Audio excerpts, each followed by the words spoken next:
Welcome back to the Girls in Marketing podcast. In this episode, we're diving into the latest marketing news, from BuzzFeed's plans to launch its own social platform to Instagram's new dislike button for comments. We'll also explore YouTube's biggest bet for 2025, how it's redefining TV with interactive content, plus the latest insight on TikTok's impact on music discovery and Google's new AI career tool.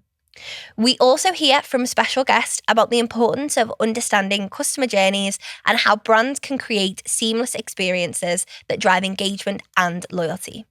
And of course, we're breaking down the biggest brand campaigns, including Nike Skims and Burberry's London in Love launch. There's so much to cover, so let's get into it. So if we start off with some sort of happy social media news that's happening. BuzzFeed is looking to launch its own kind of positive social media platform. Yeah.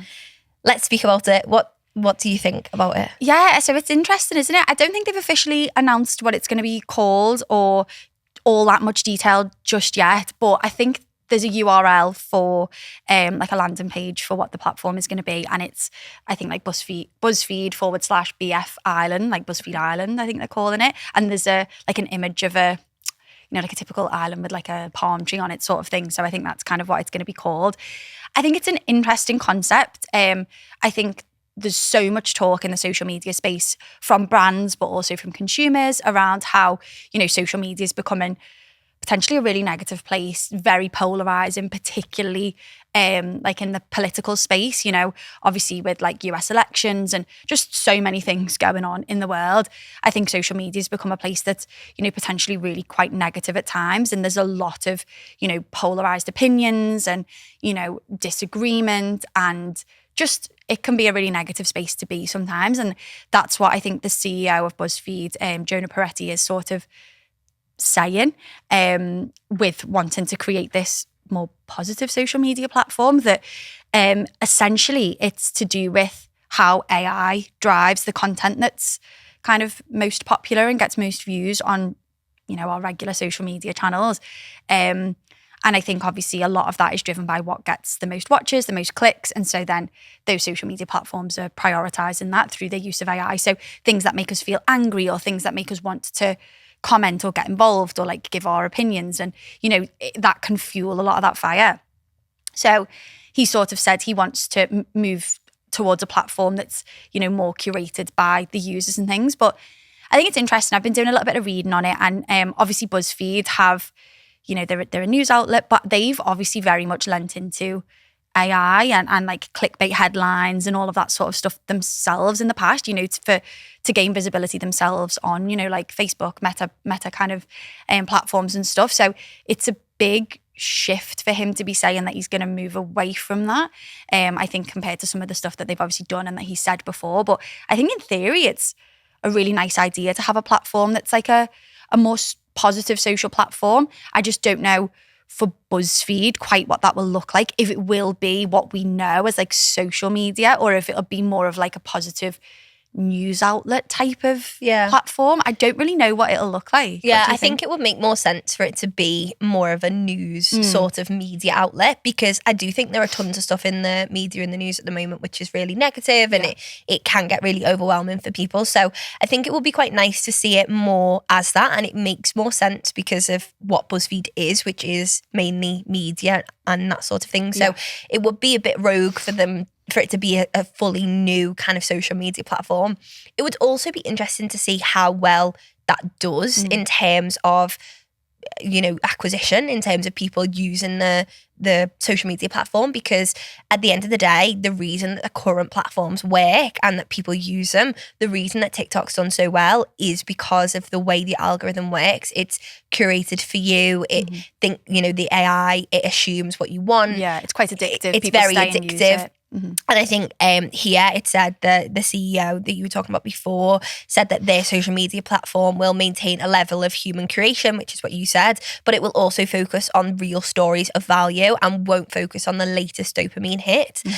But I think the reason psychologically that all the current social media platforms work is because it is a dopamine hit. Yeah. And it's almost kind of like, we spoke about with TikTok before, the way the feed knows where you're up to in your life or what you're doing. Like when I was going away a few weeks ago, it knew that I was going away. So it was sending me like food place recommendations and all stuff like that. And, it knows when you're a mum and it'll send you all like the mum stuff and it'll send you all, I'm on wedding TikTok at the moment, like sends me all the wedding stuff. And I think that is what makes it such a good place to be in terms of almost kind of, what's the word? Like how it's customized. Yeah, and how you are consuming that content. I know that if I went on a social media platform and it was positive, lovely stuff, but nothing relevant to me, I don't know if I would enjoy that sort of content. Yeah, it's difficult, isn't it? And then I also wonder, obviously it'd be great to have those positive things, but is it going to be exclusively just positive news stories? Like, is that what it would be? Or would it be that it's sharing news on everything that's happening, be it positive or negative? But what they're trying to remove is that sort of like, that really over exaggerated like headlines, clickbait and that sort of thing, because I just don't know, because I do think that those are the things that impact whether or not we click on the stories and would, in theory, is this what they're saying they're going to do, but actually in reality it would still turn into something where the headlines are sensationalized to get people to click and to get people to stay, and would it actually remain what they're wanting it to be? It's just a tricky one, isn't it? Because I definitely agree that social media can be such a really negative and toxic place. And unfortunately, as we know, anger drives engagement, which means that things are shown more, which keep people in the app. But it's a really negative way to keep people in, on an app.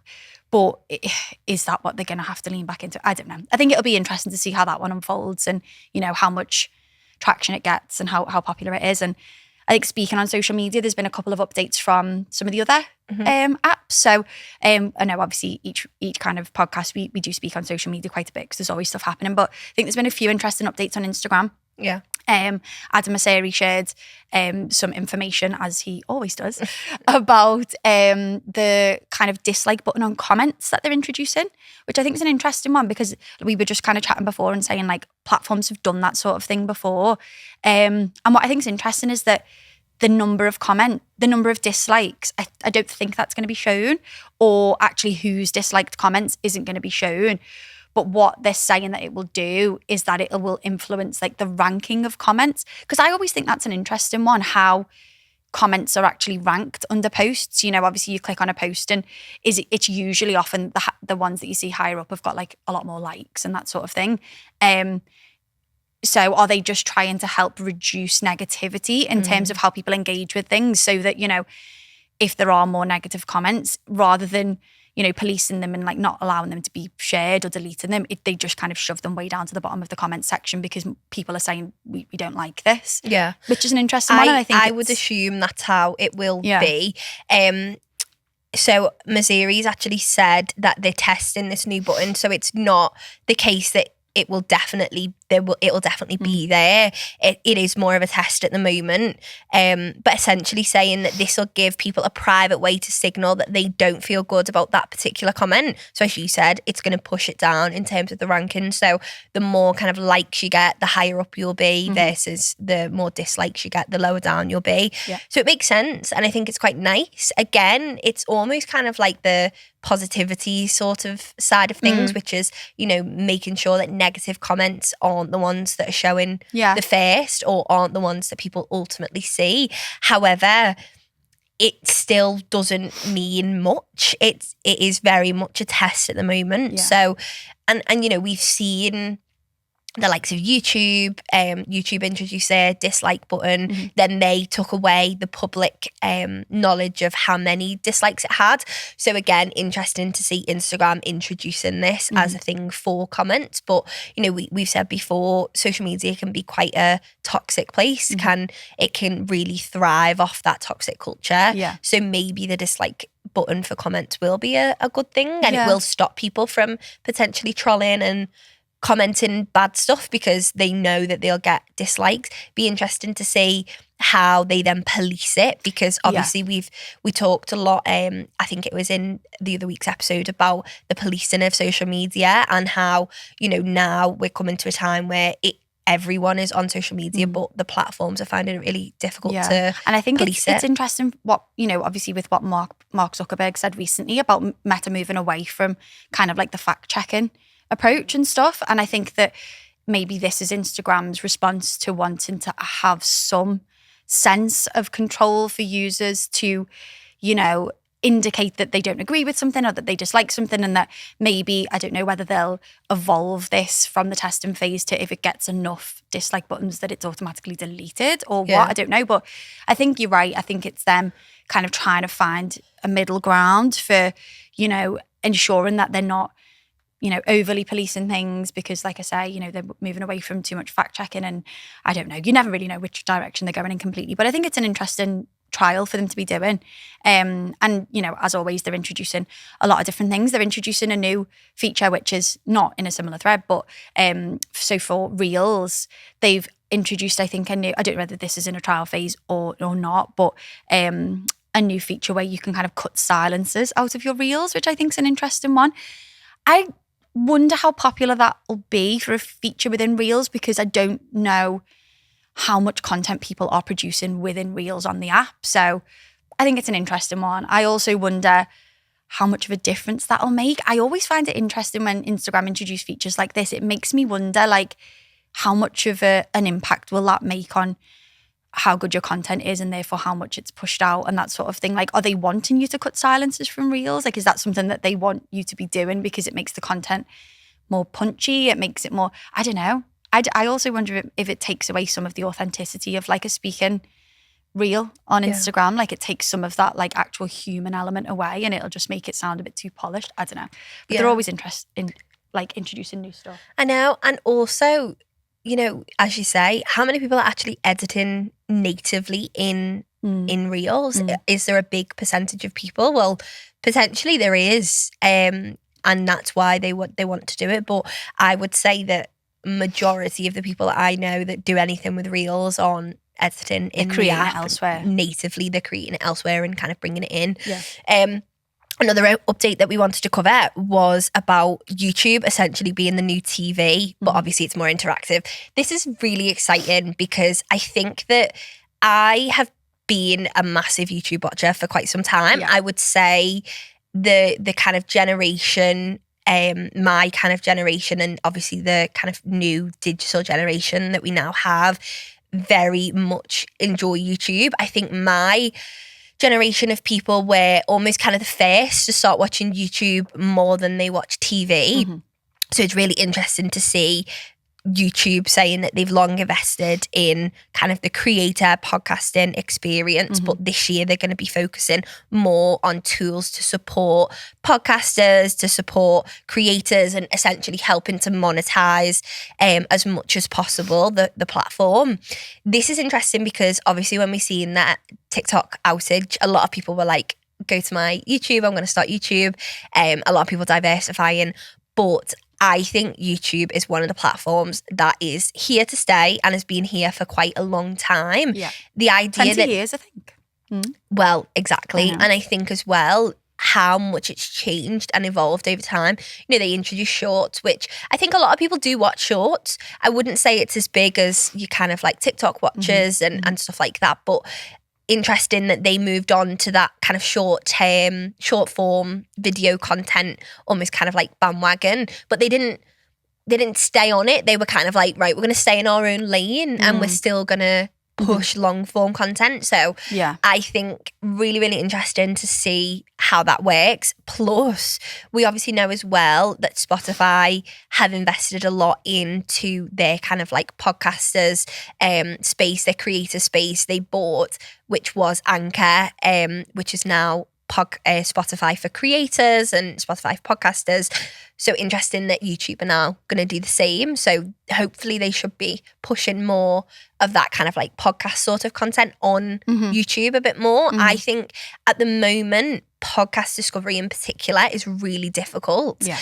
We've spoken about this before, kind of off the podcast, you know, even from having our own, it's really difficult to find new podcasts. I'm constantly like, I love a good podcast to listen to, but I just listen to the same ones all the time because I never find new ones. And I know that I wouldn't necessarily go elsewhere to find a podcast. I would, if I was scrolling through TikTok and I seen a clip, maybe I go away and listen to it. It's really hard to discover new podcasts. So it'd be interesting to see what YouTube does in terms of, you know, how they're going to push it to more people, how they're going to help creators kind of monetize and grow what they already have. 100%. And I think it's interesting what they've said about how they know that kind of podcasting is a really important part of what people use YouTube for, because podcasts, like we used to know it, where they were mostly kind of audio first, so many people now are watching podcasts on their TV. Like the amount of people that we get, you know, tagging us maybe on Instagram and take a photo of them sitting in their house and you and I are on their TV makes me feel a little bit sick.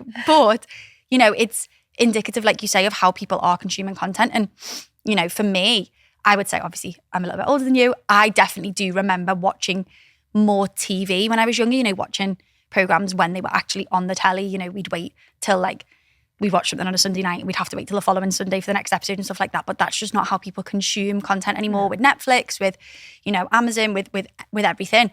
And I think that they're the same with YouTube. And I think that people like to have that whole experience of having a podcast on with video. So many more people are leaning into video. And I think it's interesting that these are predictions coming from the YouTube CEO himself about what he thinks is going to happen. And, you know, he's also said that he thinks that YouTube's going to continue to be at the kind of center of culture. You know, you only have to look at kind of what's been happening lately in, you know, the US and like Joe Rogan's interview with Trump and like, you know, various interviews recently with politicians and stuff, like whether you like these people or not. And I'm going to hold comment, but, you know, I think it's interesting to see how big those videos are getting, how much people want to see that type of content and consume political content or see these sorts of people through the lens of these types of YouTube videos. So I definitely don't think YouTube's going anywhere. And I think that, you know, there's potentially a lot of that brands can do, whether it's working with creators and that sort of stuff to really kind of, you know, grow on YouTube if that's what they're looking to do. So interesting comments from him, definitely.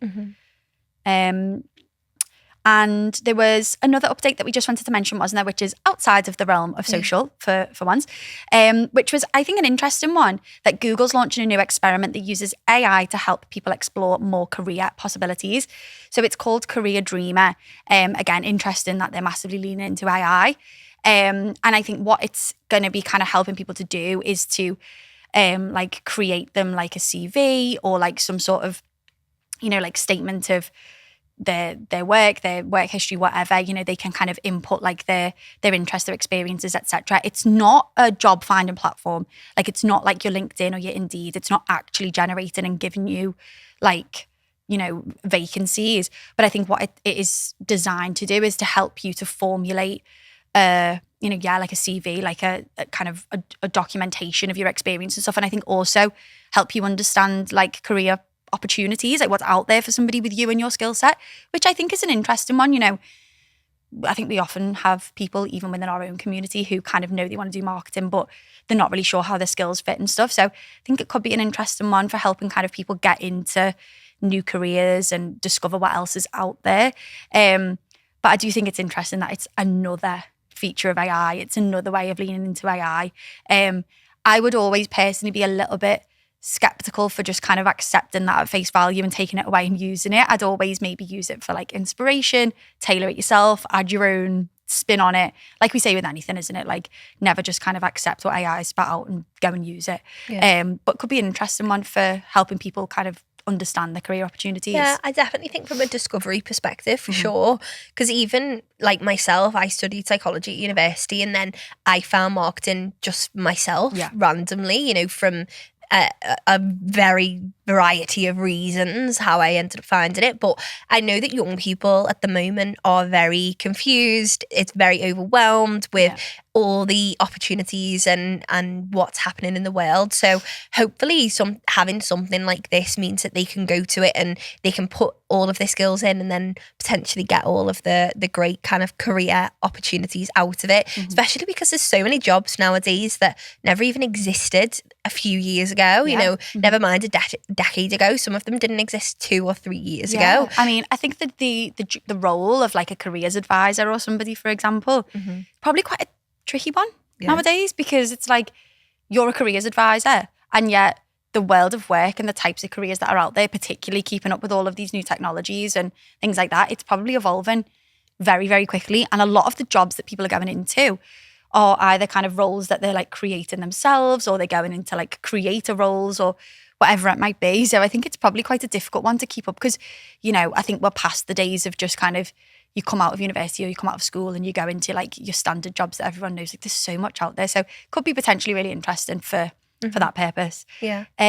Should we move on to chatting a little bit about some industry news, things that have been kind of published? Yeah, there's been tons happening in the world of marketing.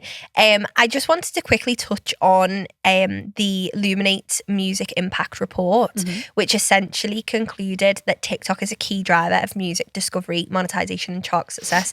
Obviously, we've just covered about YouTube being a part of kind of politics and a part of the whole world in general. I think that this is really interesting. So the report said that 84% of songs that entered the Billboard Global 200 in 2024 went viral on TikTok first. 84%. That is amazing. And I think that that's so unsurprising, because so much of the time nowadays, I hear something on the radio, which I only really listen to if I'm in the car, to be honest. But if I have the radio on in the car, I'll hear a song. And a lot of the time, if it is like a chart song, a new song, I'll know it, or I'll have some recollection of it, and it's probably because I've heard it on TikTok first. It's never feels completely new to me. It almost does generally feel like something that I've heard on that app, and then it's gone viral and kind of made it into the charts. I think it's an interesting one, because I've read something previously as well about how it's potentially shifting the way that artists are making their music, and they have in mind, you know, what constitutes a song that will go viral. Like, what features of a song, what aspects of a song make it something that will go viral on TikTok? You know, what ingredients basically do those songs have that people, you know, latch onto, and then like they make dances about them, or they turn them into trends, or whatever it might be. And I think that it's an interesting way that obviously artists are having to think nowadays. You know, they've not probably thought about things in that way before. Obviously, there's, you know, a recipe for success, I assume, that they've always thought about for making it into the charts. But I think it's an interesting one that'll be impacting the way they have to think about how they create their music now, which is... Yeah. It's almost kind of thinking marketing first before product or before service, which, I mean... And then you think, how is that actually impacting what artists are actually putting out? Like, is it making things more of like a copy and paste, like, oh yeah, that did well, I'll do something similar to that? And is it making our music tastes kind of more limited because it's just the things that they know that we want to hear on TikTok? I don't know, it's interesting. And obviously it's only really relevant for like the stuff that's kind of making it into like the charts. But I also think what's interesting is that I do think we're seeing far more people coming up through the likes of TikTok that would probably not have had those opportunities to be making it into the charts previously. They didn't have access to that sort of thing. You know, they didn't come from wealthy families with, you know, with money that could have access to the music industry and stuff. So I think it's making, you know, kind of getting into those positions more accessible for certain artists, which I think is obviously a good thing. Yeah, no, for sure. I think the music industry in general used to be very like elitist. You know, you used to have to go in the UK to something like Brit School, and you know, you used to kind of hang around with all the same people. There used to be very much groups of people who were in the music industry. But we're seeing people now who, as you say, come from totally different walks of life, which is really nice to see that, you know, the music industry can diversify and these people can do well even if they haven't had the training or the background, or, you know, they've come from these families that allow them to do that sort of thing. I think a key one is Chappell Ronan. So obviously that has, so many of her songs have done really, really well on TikTok. You know, the likes of Pink Pony Club has done really well. Hot to I Go think, Hot to Go. I think it's all about how catchy it is. And I mean, we've seen it a lot with the Brat Summer that happened, which was it 2023 now or 24? I can't remember. Oh my God. But everyone was like dancing to the Apple song. Last year, was right? it 2024? Yeah, yeah, it was. Yeah, because I think Barbie was 2023. And then Brat Summer was after. And then Brat Summer was after, because it's like pink and then green. Yeah, okay. I think it was. Oh my God. No, don't quote on the facts. We're not quoting on the facts. 2024, right? I think so. Yeah. Yeah. We've seen a lot of, the whole album basically went viral because there was always a dance or there was always something. And again, so interesting to see the teams behind these musicians and what they do, because actually the whole Brat Summer thing was a campaign that was a marketing campaign that was started by the musicians team. So it was very much focused on the marketing element rather than the actual, you know, songs and that sort of thing. So I do think it will be really interesting to see, you know, the more we consume content on TikTok, the more it takes over the charts, really. You know, it's so funny when you have conversations with older people who maybe aren't on TikTok, you know, like grandparents, and they're like, oh, have you heard this song? And I'm like, oh yeah, I heard it like months ago. That's not a new song. Yeah, exactly. Do you know what I think is interesting as well? And again, I would like to be able to quote where I read this, but unfortunately I cannot remember. But I'm sure if you go away and have a little look, it'll be somewhere. But I read something the other day that was actually, it was relating to kind of Charlie XCX and like Brat Summer and all of that. And it was saying how it was quite like nostalgic of like, you know, I can't remember when it was, but like kind of Kesha, when Kesha was coming up and that sort of time and that era of music, and a lot of the kind of music that was very like party, it was very kind of like, you know, lose your inhibitions, just like party, go wild, and how that they both of these kind of eras of music have coincided with like times of like political, like, you know, like particular political instability, you know, kind of like recessions. It's kind of like recession kind of type of music and stuff like that. And what I find interesting is that, you know, that kind of theme is there in kind of both of these periods. And with the rise of TikTok, like how much of that is planned, like how much of that, like you said, is the work of these artists, like marketing teams and the research that they're doing behind the scenes to kind of go, this formula will probably work, you know, based on our understanding of what's happening in the economy and culture now. And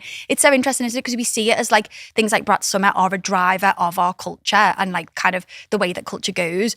But actually, how much is Brat Summer a product of our culture and the people who are helping to build it? I don't know, it's a bit of a chicken and egg thing, isn't it? I find that sort of stuff really interesting. Sorry, I feel like I'm rambling. But yeah, I think that the TikTok stuff's really, really interesting. And yeah, the impact it's having on the music spaces is an interesting one. And on for music sure. discovery in general, you know, I think it's so much easier to discover new music now. And that's a really good thing for musicians from a marketing standpoint, really. You know, if you're a budding artist or if you're someone that has never really thought about putting yourself on TikTok, maybe it's the time to. Any budding musicians, you know, Go for it. TikTok is the place to be. Take your chance. You never know. We absolutely love recording the podcast, but it's great to know what you think of the episodes too.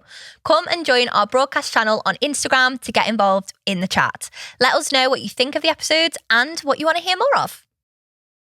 Yeah, so shall we hop on to the next section of the podcast where, again, we've done it now for both of our previous episodes where we actually will ask a marketing expert a question. So somebody who's kind of in our network will ask them something that we've been asked by our audience. So we've covered things like creative, like being creative in marketing. We've covered things like kind of breaking into the industry, finding jobs and stuff. Something that we get asked often, which actually is really interesting because it coincides with a course that we've actually recently launched within Girls in Marketing within our membership. And actually the person who's responding to this, Beth, is one of the creators of the course, which is great. So really lucky to have her answer this for us. But we're often asked about kind of things relating to customer journey and marketing funnel and how to best approach this sort of thing. I think the concept of a customer journey can be quite overwhelming for a lot of marketers. You know, I don't think a customer journey looks nowadays like what it used to look like. So when like the concept of a customer journey and like models and stuff were created about how to approach it, I think it's very different nowadays. And people, you know, the way that they go about purchasing products is really different. So we asked Beth, what are the most important things to consider when it comes to understanding your customer's journey? So she's given us a response. Okay, so when it comes to the customer journey and understanding your customers' flow, how they move through, for me, one of the most important things is not just knowing who they are, like the general persona stuff, going really deeper and saying, okay, how do they think, feel, act and speak? What do they do? at every single stage of that journey. What are their motivations? What are their drivers? What are their pain points? And then look at the friction points between all of the stages of the journey, all the different interactions, both indirect, both direct, the visible ones, like the confusing checkout process, or the invisible ones. So hesitation, the doubt, unspoken barriers that stop them from moving forward. There's really something in highlighting expectation gaps as well, like things customers or people assume will be there but there aren't, like a pricing page, for example. And if something's missing in their journey, and even if they can't quite articulate what it is, it creates this friction. And I guess my final point would be getting your comms aligned with the customer journey. There is so many times I myself as a customer, and I see it, is that the messaging doesn't match where they are in the journey, and everything is so siloed. So sales, service, marketing, the email strategy, everything. So when you're mapping that out, when you're understanding, make sure that every touch point helps address that first bit, how they think, feel, act, speak, pain points, objections. And that is how you can understand and really improve your customer journey. Yeah, I think that's really, really good advice from Beth. And as we know, Beth is, she's really up on her customer journey, her CRM, all of that sort of stuff. So I didn't kind of expect anything less, but that's really good advice. And I think what she said at the end about making sure that your communications are relevant for what your consumers expect at the point that they're at in their journey is so important. And I think something that's so overlooked a lot of the time. I think a lot of the time it's overlooked because maybe your businesses are small, maybe your marketing teams are small and they don't have a lot of resource. And I think on those occasions, don't kind of, punish yourself and think, oh, it's what I'm doing is terrible. But I think having an understanding of roughly what your customer's journey looks like is a really great way to know what they need to know when. It's not always going to be perfect. It's not always going to be, I'll send them a discount code 2 weeks after they initially click on this thing and then they will use the discount code and that's like a set in stone formula. Like that's not how it works. But I think knowing roughly what stage they're at from when they first came across your brand, how long it was since they last engaged with you as a brand, whether it's the last time that they opened your emails, the last time that they actually did something with you, had some sort of interaction, and then understanding do we need to actually reintroduce ourselves? Is this person going to remember who we are? What was their first touch point with us? Was it they just downloaded a guide and they never did anything else? In which case that brand recognition probably isn't great. They might have just wanted the guide and they might not even know our name. Was it something more concrete? Did they actually make a sale? Therefore, we're probably a bit more solidified in their minds, and therefore the communications we tailor to them can be a bit different. But I think customer journey can be a minefield. But I think what Beth said so interesting and kind of trying to understand your customers on a deeper level is a really good piece of advice. Yeah, I think as marketers, we often just assume because we know their name and their email and maybe some basic information like where they're located or their age or something like that we know everything about them. And, we often build customer personas and we think, okay, well, who is our ideal, who's our ICP, who's our ideal customer person, who's our ideal person that's going to buy from us. But they don't actually think about what does that journey look like? How does that person change over time? Are they someone who becomes a brand advocate? Are they someone who just purchases once and then forgets about it? I think as well, depending on the type of company that you are marketing, whether it's a service business or a product business, it varies so much. I mean, even from my own perspective of being a customer, I've purchased things before from product-based businesses and I have purchased something and then 20 minutes later I've had a discount code for 10 to 20% off, and I cannot describe as a consumer how annoying it is to have that when you've maybe scoured the internet for a quick 10% discount or something and you haven't found one, and then 10 minutes later you get one straight to your inbox after you've purchased. Yeah. That is so annoying. So again, as we've said, making sure that your kind of your journey really adds up and it makes sense, and you're not just emailing someone a discount code at a random stage in their journey. Yeah. I mean, there's nothing wrong with a discount code, right? Exactly. But it's 20 minutes after they've purchased, they're not even going to have received what they've just purchased from you. Yeah. So how do they know if they're going to want to purchase again? Maybe if it's a product-based thing, say if it was some skincare or something, have some sort of time frame in mind with usually like how long that product might last. If someone's using it regularly, then check in with them and be like, has it run out yet? That sort of thing. But 20 minutes later, it's just going to be really annoying. I think as well, Beth talks a lot about how CRM and email kind of like amalgamate and making sure that your CRM connects well to your email marketing is so important, because so at the moment I have been through a bit of a customer support journey with a gym brand, and essentially it is a gym itself, and I wasn't happy. I wanted to leave. I found a new place that I'm going now, and I'm like, okay, I want to leave. They have a clause where you've got to give them 3 months notice, which I think in 2025 personally is quite ridiculous. 3 months notice when I haven't even been there for 3 months.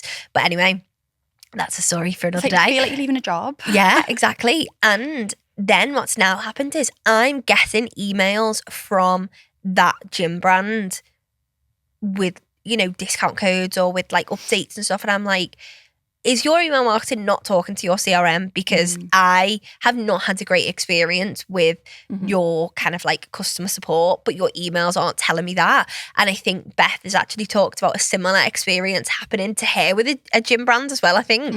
And I don't know if it's gyms in general, but it's really annoying, I think. It's hard sometimes with the systems that you have to play with. If you work for a small brand or a small company, maybe you don't have a huge budget for a big CRM kind of tool, understandable. But as much as you can, try and make sure that those things are talking to each other, because as Beth said in the voice note, if you are unexplainably creating friction points for customers, it just doesn't make good 100%. marketing. And I think there's also a lot of lost opportunities. Like an example that I've spoken about before, I think I shared it on LinkedIn, was there's a brand that obviously since having a baby, I have used certain brands like kind of, reward systems and stuff, which I'll be honest, I'm not going to mention the brand, but the rewards that you get through this brand, like particularly buying baby products and stuff, are really, really good. And I've like really benefited from it. However, I receive a monthly email from them that the subject line is like, Amy, your baby is 8 months old. And then the next month I get, Amy, your baby is 9 months old. Bearing in mind he's nearly 18 months old and I still get them every month. And it's like, yes, I know. I know. Like I have, of everyone in the world, I know. I have lived every one of these months. I know how old he is. And I just think there's so much more that they could be doing with that. Like add value to what it is that I might need to know that month. Like you will have quite a good understanding of what people are purchasing when their baby's that age. You'll have all that data. You'll know maybe what the pain points are of your customers with children that age. What stages are these babies going through? What advice can you be giving me that's more valuable than just telling me how old he is? Because I never click on it now. I don't click on that email. But if it was telling me something like, Amy, is your baby doing this yet? Or like, oh, you might find this useful, or whatever it might be, that's going to be so much more valuable. So, and that's a big brand. So, I know we were saying sometimes it's difficult for smaller brands to marry up these things, but that is a big brand and they definitely could be doing that a lot better. So yeah, I think there's a lot to be said for customer journey and how much you can kind of optimize it and stuff. And if you're really still interested in it, like I say, we've got a new course out in the membership, which is all to do with marketing funnel, customer journey, with Beth and 2 more really like good experts on that topic. And I think there's so much to learn. Yeah, I think with that course in particular, it goes through the different stages of the customer journey. And the funnel. Yeah, it's something that I'm really committed to this year in particular is creating resources in the membership that are tailored to more experienced marketers. So not just your average sort of introductions to email marketing or whatever. We have all of those great things in the membership itself.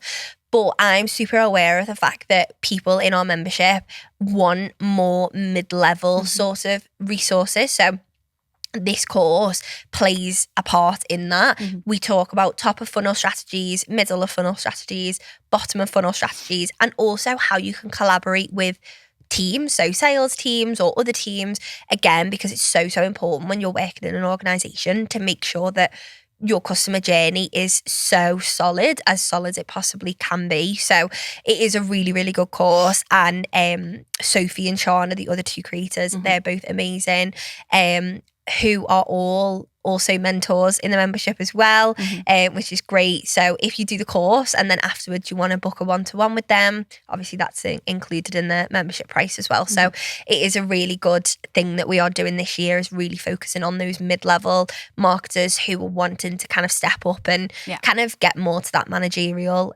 position. 100%. Right. So that was such useful insight from Beth. And now onto the section where we talk about some of our favourites. We can probably kind of whiz through this section a little bit, although there's been loads of good stuff happening as usual. The first one that I wanted to touch on, although I wouldn't necessarily say I've got massive feelings towards it, I wouldn't particularly say for me it's like a favourite, but I thought it'd be good to talk about, is obviously the launch of Nike Skims. So obviously Nike and Skims together have launched a new brand entirely, Nike Skims, which is interesting, and it's going to be available in extended sizing and cover every dimension of athleticism from the elite to the everyday. I think it's an interesting one. I think it's so... I wasn't expecting it, and I think it was like oh, wow. And I think obviously the two brands, I think, have very sort of different, but I can see how the values have been brought together for this brand. I mean, Nike, for me, I associate with being very performance driven. You know, it's to do with like optimizing your physical performance, obviously comfort and all that sort of stuff as well. For me, Skims is very much sort of like aesthetic based, you know, look and feel your best in the clothes, like enhance your body type, that sort of thing. So I think the coming together of these two things, it'll be interesting how they navigate building a brand that incorporates. That's not to say that Nike have never cared about, you know, how aesthetic their products are or whatever, but I think it'll be interesting to see whether they manage to keep the same level of, you know, what it is that each brand stands for. You know, are the products that they create that are kind of, you know, going to have that Skims look and that aesthetic look, are they still going to be as optimal for performance from like a sporting perspective? And I don't know, it's an interesting one. I thought it was interesting as well. Did you see Kris Jenner's post? When Kris Jenner did an Instagram post where she was like doing like a sponsored post from like another athleisure brand. Great. And Kim commented and was like, did you have to do this today on the day of the announcement? And then immediately my brain is like, is this part of the publicity stunt around the Nike Skims launch? Like, was it planned that like, Kris would do this post, and then like Kim's comment got so much engagement, so many comments being like, oh my God, like why is she chosen today? Like that sort of thing. And I think it kind of like upped the exposure. Or it could have just been that Kim was genuinely like, Mum, what are you doing? But with Kris Jenner and like her whole momager vibe, I don't know that she would have done that by accident. But an interesting one nonetheless. So I think it'll be interesting to see how that plays out. What are your thoughts on that new brand? Yeah, I think it leans into the whole kind of clean girl aesthetic sort of vibe that's happening at the moment. You know, we've got a lot of brands that are coming up into the rankings in terms of they're kind of performance driven, but also from a gym wear perspective, performance, but also like aesthetic. You know, we've had Adenola, that's like a huge brand there, collaboration with Kendall Jenner, really interesting. I think Nike potentially maybe want to lean into Skims from like an kind of like an aesthetic perspective. But interesting to see Skims haven't just kind of said, okay, we're going to start doing like gym wear. We are actually going to collaborate with a massive brand that already exists. Maybe it's kind of a win-win for both sort of brands, I would think. But yeah, it'll be interesting to see how that leans into the whole kind of clean girl aesthetic sort of trend that's happening at the moment on socials and kind of throughout the world, really. It'd be interesting to see that. Yeah. I wanted to talk about something a little bit different. It's not a campaign, but I know you haven't actually listened to it, but I listened to the Diary of a CEO episode with Mr. Beast. Yeah, I haven't. But I wanted to mention it because it's not a campaign, but it's a really, really interesting episode that I think I never expected. Genuinely, when I seen it came out the other day, I can't remember what I was doing, but I was scrolling through my phone and it was the day before it was released. They kind of released a bit of like it wasn't a teaser, it was where it's kind of, he's blared in the background and then it just says like a date on it on Instagram, I think it was. And nearly screamed. I really love Mr. Beast and everything that he is about. I think that he is the epitome of someone that has worked really hard and had a vision in his mind and kind of got to where he wants to be and continues to. You know, every kind of bit of money that he's ever had, he's always put back into his businesses, and I love that, and it's something that I have tried to do with Girls in Marketing and what we do, and I think that he's a massive really great creator to look up to from a business perspective. So when I seen it, I was like, oh my gosh, I cannot believe this is so good. And then I listened to it, but it's about 2 hours long. So with Diary of a CEO episodes, I don't listen to all of them. I do listen to quite a few, especially if they kind of pique my interest. I don't listen to them in one sitting. I listen to them kind of staggered throughout maybe even like a few days, depending on how heavy the topic is, if it's something quite heavy. So I listened to it over a few days, really, really enjoyed it. I think that he talks a lot about social media, a lot about the change in social media. So he is coming at it from a business and a creator perspective, but it's really interesting from a marketing standpoint, everything that kind of he's done and achieved. Plus, what I really loved was Stephen, who hosts Diary of a CEO, he actually posted a behind the scenes story of Mr. Beast and how they recorded it at like 1 o'clock in the morning, because he was recording like the finale of his of Mr. Beast's show, and he was doing all these different things, and they were meant to record it like in the daytime, and instead of cancelling on him and saying, oh, we can't do it today, they ended up recording it at 1 a.m. in the morning. They finished at like 3 a.m. and it's just like, that to me is dedication, and I love the episode, and I think that it wasn't too personal where, you know, he wasn't crying about his childhood or anything like that. It was a really actionable episode that I think if you're interested in the creator space, it definitely is one to listen to for sure. Yeah, no, that sounds like an interesting recommendation. I think for me, like I definitely think what he's done is amazing and inspiring. I think potentially I'm slightly, as I mentioned before, a little bit older than you. I've not been quite as invested in what he's done, but I mean, what I didn't realise was he's 26. Like, he's only 26 and he's done all of that already, which I think's amazing. And yeah, definitely one to listen to. I might have to listen to it. Probably will take me a week, but I'll give it a go. My final one that I wanted to mention was a campaign by Burberry. Full disclosure, not a consumer of Burberry personally. You know, it's not really my budget, but their London in Love campaign I thought was just lovely. Like, I really like it. I think it's so fitting for them as a brand. It's so nostalgic of like 90s, early noughties, like British rom-com. On their Instagram, if you go and have a look, it's like there's loads of like clips of like the short kind of like cinema style like videos that they've done with like some icons of like British cinema, or just kind of British icons in general, like Kate Winslet, Richard E. Grant, Naomi Campbell. And I just think it's so lovely. It's kind of like it's got that like 90s humor element to it. Obviously the British accents come out really strongly, which kind of is really nostalgic for that period of cinema. It's got like the kind of the backing track on them. If you go away and watch them, you'll know what I mean. It's like you know, they're wearing like their Burberry trenches, or like they've got a Burberry umbrella, and like they're out in like a typical British weather, and it's just, there's just something about it. I don't know whether this is just me, but it gives me like a really warm, fuzzy, nostalgic feeling. And I think it's a really well executed campaign. So on brand for them, leaning into that kind of theme of nostalgia that we've seen a lot of brands doing, but you know, they've done it in their own way that is so fitting for them. And I definitely kind of came away from watching some of those clips feeling like, oh, like the way I get if I watch like The Holiday, or if I watch like Love Actually, or, you know, one of those sorts of films. I just think they've done it really, really well.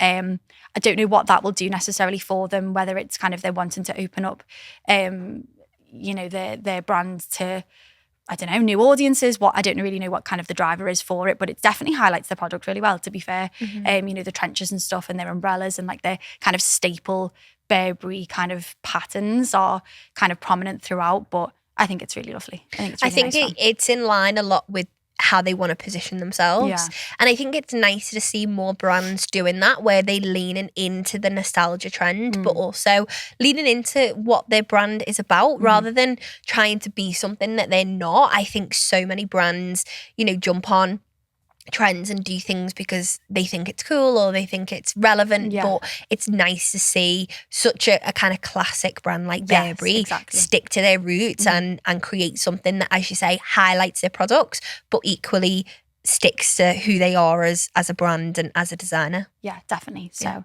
yeah, that was my final favourite. Yeah, amazing. Well, it's been so great chatting with you today about all the things that are happening. I'm sure there'll be lots more to cover next time, but Yeah. it's been fun.